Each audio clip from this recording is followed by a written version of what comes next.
Hello everyone, welcome to Stock Money channel. इस video के अंदर हम लोग आईटी सेक्टर के टॉप 10 स्टॉक्स वेटेज वाइज देखने वाले हैं और इनका टेक्निकल एनालिसिस करके देखेंगे कि कौन से स्टॉक हमें अभी अच्छे प्राइस पर अवेलेबल हो रहे हैं और किन स्टॉक्स को हमें अभी के प्राइस पर अवॉइड करना चाहिए। पूरा डिटेल से देखने वाले हैं, तो वीडियो को एंड तक जरूर देखिएगा और चैनल पर पहली बार आए तो चैनल को सब्सक्राइब जरूर कीजिएगा। मोस्टली सैटरडे संडे को वीडियो में अपलोड करता हूं, तो इसलिए आप लोग ये ना सोचे कि पूरे वीक में वीडियो नहीं आ रहे हैं। और मैं जब भी वीडियो अपलोड करता हूं एक साथ आपको सारे स्टॉक्स के एनालिसिस करके बता देता हूं, जिससे कि आप लोगों को नेक्स्ट ट्रेडिंग सेशन में या फिर जब भी आप लोग इन्वेस्टमेंट करने का सोचते हैं तो आप लोगों के पास लेवल ऑलरेडी रहे, जिससे कि आप लोग जीटीटी ऑर्डर लगाकर भी रख सकते हैं और अच्छा डिसीजन ले सकते हैं। फाइनल डिसीजन आप लोगों का होने वाला है। मैं आप लोगों को मेरे नॉलेज के अकॉर्डिंग जो भी इन्वेस्टमेंट के लिए अच्छा प्राइस बन सकता है वो मैं आप लोगों को बताने का ट्राई करता हूं। तो स्टार्ट करते हैं आज के वीडियो को। और सबसे पहले हम लोग आईटी सेक्टर को एनालिसिस करेंगे कि आईटी सेक्टर में क्या सिचुएशन बन रही है, उसके बाद स्टॉक्स को देखेंगे। तो सबसे पहले आप लोग देखिएगा आईटी सेक्टर में, आप लोग देखिए यहां से करेक्शन आना स्टार्ट हुआ इतना बड़ा और अपने एक इंपॉर्टेंट सपोर्ट लेवल को तोड़ा है, बहुत अच्छे सपोर्ट लेवल को तोड़ा है और हाई से कितना गिर चुका है वो भी आप लोगों को पता होना चाहिए। तो आप लोग देखें आज की क्लोजिंग कंसीडर करते हैं तो 33% आईटी सेक्टर करेक्ट हो चुका है। यानी कि जो भी बैड न्यूज अभी आप लोगों के पास आने वाली है उसके according IT sector almost 90% price adjust हो चुका है स्टॉक्स का। तो बैड न्यूज तो आती रहेगी, लेकिन अच्छे स्टॉक्स में यही टाइम होता है पोजीशन बनाने के लिए। जिन लोगों का भी 2 से 3 साल का अगर व्यू है तो वो लोग आईटी स्टॉक्स को जरूर कंसीडर कर सकते हैं। शॉर्ट टर्म के लिए आईटी सेक्टर प्रेशर में रहने वाले हैं, बिकॉज यूएसए में इनका यूएसए से मैक्सिमम रेवेन्यू आता है और वहां पर अभी रिसेशन जैसी सिचुएशन आ रही है। आप देखें इन्फ्लेशन बढ़ रहा है, तो वो रीजन है कि आईटी स्टॉक्स पर लगातार प्रेशर बन के रहेगा अभी शॉर्ट टाइम में। तो इसका मतलब ये नहीं कि ये कंपनी बिल्कुल खत्म हो जाएगी। ये कंपनीज लॉन्ग टर्म में हमें अच्छा रिटर्न बनाकर दे सकती है। और अभी आप लोग देख सकते हैं 33% आईटी सेक्टर जब डाउन है तो आईटी के सारे स्टॉक लगभग इसी रेंज में डाउन आप लोगों को नजर आ रहे होंगे, यानी कि फेयर वैल्यू पर हमें अभी अवेलेबल हो रहे हैं। अब आईटी सेक्टर की अगर बात करते हैं तो मैंने इंपॉर्टेंट एक सपोर्ट लेवल निकाल कर रखा है। आप लोग देखिए ये वाले रेंज के अंदर बहुत अच्छा आईटी सेक्टर कंसोलिडेट किया था और यहां से जब ब्रेकआउट आया था तो एक बड़ा मूव आया था। तो मुझे जो लग रहा है वो लग रहा है कि आईटी सेक्टर में और थोड़ा सा ज्यादा पैनिक अगर आता है तो यहां तक 6 से 7% और करेक्शन के चांसेस हैं। अगर पैनिक आता है, बैड न्यूज आती है तो पैनिक नेचुरली होगा और लोग बेचकर भी निकलेंगे। तो यहां पर 6 से 7% का करेक्शन आप लोग और देख सकते हैं। इस रेंज में कंसोलिडेट आईटी सेक्टर करना चाहिए चार्ट के अकॉर्डिंग। ये बहुत मेजरेबल रहने वाला है 24,468 का। तो ये वाली जो रेंज रहेगी वो स्टॉक को पिक करने का सबसे बेस्ट टाइम होगा। अब स्टार्ट करते हैं हम लोग स्टॉक्स के बारे में और स्टॉक्स देखते हैं एक एक करके। तो अगर आईटी सेक्टर में मैं जाऊं तो आईटी सेक्टर में पहला स्टॉक जो वेटेज वाइज है 26% का वेटेज रखता है, पहला स्टॉक है इन्फोसिस का। और इन्फोसिस को जब हम बढ़ा करके देखते हैं तो इन्फोसिस ने अपनी बहुत इंपॉर्टेंट रेंज थी 1446 की, ये वाला लेवल नोट डाउन कर लीजिएगा 1446 का, 1446 रुपीज का लेवल नोट डाउन करके रख लीजिएगा। ये लेवल था जिसको ब्रेक किया उसके बाद अभी इसके आसपास में ही ट्रेड कर रहा है, तो एक सपोर्ट रेंज के आसपास ट्रेड कर रहा है। अब इन्फोसिस के अंदर क्या हो सकता है, तो ये बहुत इंपॉर्टेंट सपोर्ट रेंज है, तो ये वाली रेंज के अंदर घूम सकता है 1320 और अभी क्या है 1430, यानी कि 100 रुपए का और करेक्शन आप लोगों को देखने को मिल सकता है अगर इसी तरीके से सिचुएशन रही, आईटी सेक्टर पर लगातार प्रेशर बन के रहा। तो ये वाला टाइम है। अब देखिए मैंने आईटी सेक्टर आप लोगों को बताया था कितना डाउन हुआ था और ये स्टॉक कितना डाउन हुआ है। ये स्टॉक डाउन हुआ है, आज की क्लोजिंग देखते हैं 26%। तो ये स्टॉक कहीं ना कहीं आप लोगों को अभी एक अच्छे वैल्यू पर अवेलेबल हो रहा है, तो यहां से लॉन्ग टर्म के इन्वेस्टर इस स्टॉक में एसआईपी करना स्टार्ट कर सकते हैं। और व्यू होना चाहिए कम से कम 2 साल के ऊपर का। पहले सिचुएशन सही हो जाएगी, लेकिन 2 से 3 साल का व्यू रहेगा तो माइंड में कोई कंफ्यूजन नहीं रहेगा। तो ये रहा हमारा पहला स्टॉक। 1446 का लेवल ध्यान रखना है और 1320 का लेवल ध्यान रखना है। ये दो लेवल आपके लिए बहुत इंपॉर्टेंट रेंज है। इसके बीच में क्वांटिटी ऐड करेंगे तो आप लोगों को अच्छा रिटर्न लॉन्ग टर्म में मिल सकता है। अब ये स्टॉक आप लोग अपने पोर्टफोलियो में ऐड कर सकते हैं। साथ में बताता भी जाऊंगा मैं आप लोगों को कौन से स्टॉक को अवॉइड कर सकते हैं। इस स्टॉक को पोर्टफोलियो में रखा जा सकता है। नेक्स्ट स्टॉक जो वेटेज वाइज सबसे ज्यादा रखता है, नेक्स्ट स्टॉक होने वाला है हमारा टीसीएस का।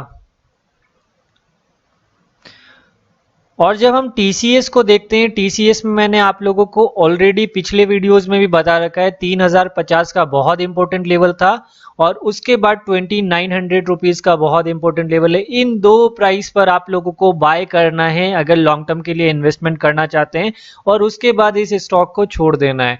आप लोग देखेंगे शॉर्ट टर्म में भी ये स्टॉक कहीं ना कहीं 3350 का ट्राई करने का सोचेगा, स्टॉक यहां पर जाने का ट्राई जरूर करेगा, आप लोग देखिएगा। तो ये दो लेवल हैं आप लोगों के लिए और इसको भी पोर्टफोलियो में रखा जा सकता है। नेक्स्ट स्टॉक आईटी सेक्टर का हमारा होने वाला है टेक महिंद्रा का। वेटेज वाइज मैं आप लोगों को बता रहा हूं, जो भी वेटेज ज्यादा रखते हैं, सबसे ज्यादा वेटेज इन्फोसिस रखता है, उसके बाद टीसीएस रखता है और उसके बाद टेक महिंद्रा का वेटेज आता है जो कि 9% का है। 50% वेटेज टीसीएस और इन्फोसिस कवर करते हैं। और अगर टेक महिंद्रा की मैं बात करूं तो टेक महिंद्रा में आप लोग देखिएगा एक इंपॉर्टेंट सपोर्ट रेंज के अंदर है। तो ये सपोर्ट रेंज है इसकी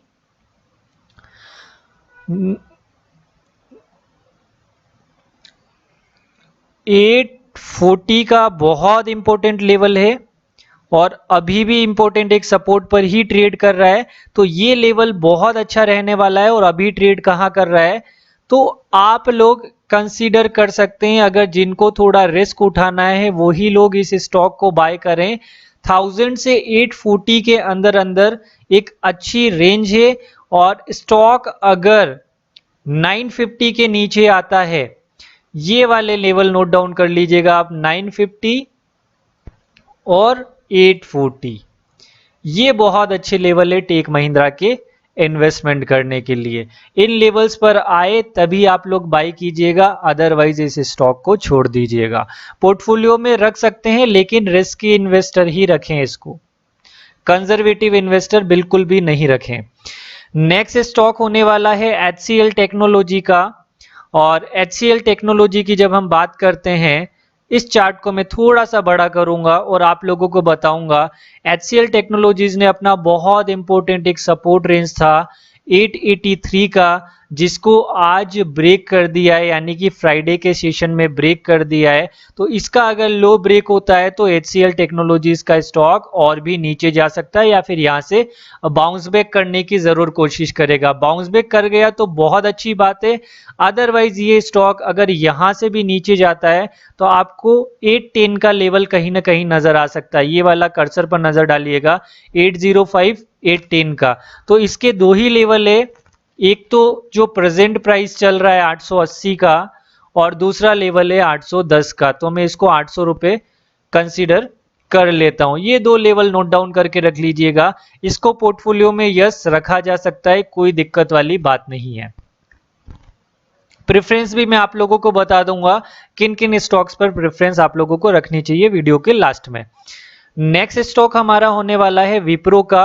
विप्रो को सिंपली आप लोगों को अवॉइड करना चाहिए, लेकिन जिनके पास भी अगर ये स्टॉक हैं विप्रो का स्टॉक, तो मैं आप लोगों को लेवल्स जरूर बताने वाला हूं, बिकॉज आईटी सेक्टर को पूरा एनालिसिस करेंगे।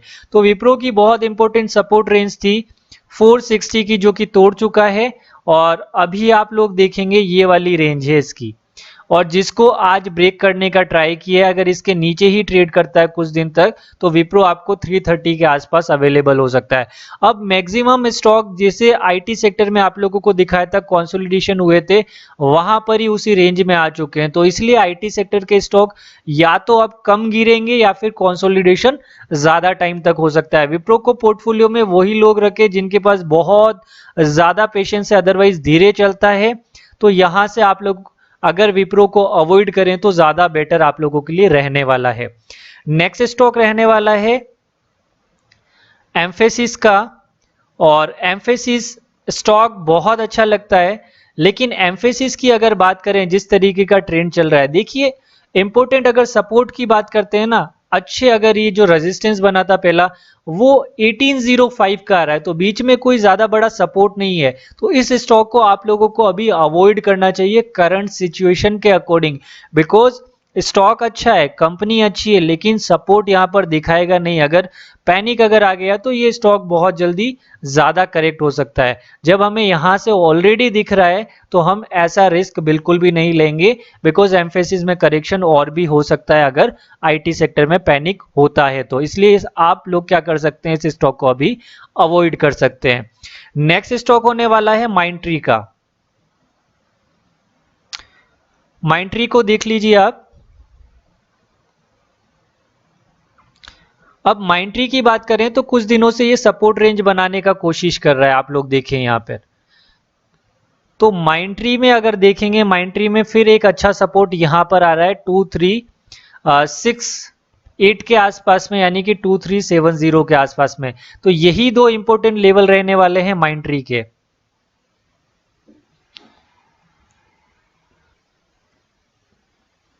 तो माइंडट्री में आप लोगों को इन दो लेवल्स का ध्यान रखना है, 2730 का, 2730 का। इस लेवल को अगर ब्रेक करता है तो मैक्सिमम चांसेस है कि माइंडट्री 2300 के आसपास में आप लोगों को ट्रेड करता हुआ नजर आएगा। तो माइंडट्री में इसलिए आप लोग ध्यान रखिएगा, और बहुत अच्छी कंपनी है, इसको पोर्टफोलियो स्टॉक्स में कंसीडर किया जा सकता है। अभी तक 4 स्टॉक मैंने आप लोगों को बताए जो पोर्टफोलियो में कंसीडर किए जा सकते हैं। नेक्स्ट स्टॉक जो होने वाला है हमारा,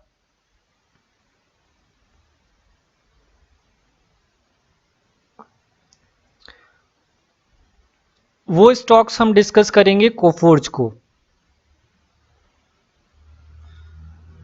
अब कोफोर्ज की बात करें, ये एक इंपॉर्टेंट सपोर्ट रेंज में ट्रेड कर रहा है और इसके बाद भी एक इंपॉर्टेंट सपोर्ट बन सकता है। अभी जो सपोर्ट रेंज है वो 3230 का है, इस लेवल पर आप लोग कंसीडर कर सकते हैं इसको, 3230। और उसके बाद जो अच्छी सपोर्ट रेंज बनेगी वो 2830 की बनेगी, 2830। तो इन लेवल्स का ध्यान रखना है, और ये स्टॉक जो है रिस्की इन्वेस्टर्स के लिए है। जो एग्रेसिव इन्वेस्टर हो वही लोग इसमें करें, अदरवाइज जिन लोगों को बड़े बड़े मूव अगर देखने पसंद नहीं है डाउनफॉल में, वो लोग इस स्टॉक को अवॉइड कर सकते हैं, लेकिन लॉन्ग टर्म के लिए बहुत अच्छी कंपनी है। तो ये हो गए हमारे 5 स्टॉक, अभी तक जितने भी स्टॉक डिस्कस किए हैं उनमें से। नेक्स्ट स्टॉक हम लोग डिस्कस करेंगे, कौन सा स्टॉक बच चुका है, एक LTTS बचा है और LTI बचा है अभी तक हमारे पास में। तो LTTS की जब हम लोग बात करते हैं तो LTTS एक बहुत इंपॉर्टेंट सपोर्ट रेंज के अंदर है। आप लोग देख सकते हैं ये वाला लेवल 2477, ये वाली बहुत इंपॉर्टेंट सपोर्ट रेंज है इसकी, और ये रेजिस्टेंस है, और जहां की आसपास में ट्रेड कर रहा है। तो LTTS को बाय करने का परफेक्ट टाइम है और पोर्टफोलियो में ऐड किया जा सकता है। तो इसको मैं बहुत अच्छा प्रेफरेंस दूंगा, इसको बाय किया जा सकता है पोर्टफोलियो स्टॉक्स के अंदर। और लास्ट स्टॉक हमारा होने वाला है, और उसके बाद मैं आप लोगों को बताने वाला हूं कौन कौन से स्टॉक को आप लोगों को अपने पोर्टफोलियो में ऐड कर सकते हैं। लास्ट स्टॉक होने वाला है LTI का, और LTI की भी बात करते हैं तो एक स्ट्रॉन्ग सपोर्ट रेंज के अंदर है। तो ये वाला स्टॉक जो है ना बहुत अच्छा लग रहा है। तो अभी तक अगर हम लोग देखें तो पहले नंबर पर जो है इन्फोसिस, TCS, और इन्फोसिस के अंदर से आप लोग पोर्टफोलियो में रख सकते हैं TCS और इन्फी। इसके बाद अगर कोई स्टॉक अगर आप लोग सोचते हैं तो HCL,